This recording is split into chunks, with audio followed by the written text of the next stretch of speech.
Dindigul smart system solution இன்னைக்கு பார்க்க போகிற மாடல் பார்த்தீங்கன்னா ஆல்பி 90. இது பார்த்தீங்கன்னா 90 சென்டிமீட்டர் வரும். இது டச்சு ப்ளஸ் சென்சார் வரும். இப்போ வந்து சென்சாரில் ஆன் பண்ணுறோம். இதோட ஸ்பீட் கண்ட்ரோல் பார்த்தீங்கன்னா 3 ஸ்பீட் வரும். F1, F2, F3 3 ஸ்பீடு வரும். F2, F3 3 ஸ்பீடு வரும்.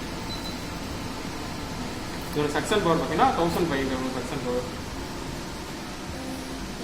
இப்போ பார்த்தீங்கன்னா நம்ம டச்சில் ஆன் பண்ணுறோம். டச்சில் ஆன் பண்ணால் இதில் ஸ்பீடு ஃபஸ்ட்டு செகண்டு தேர்டு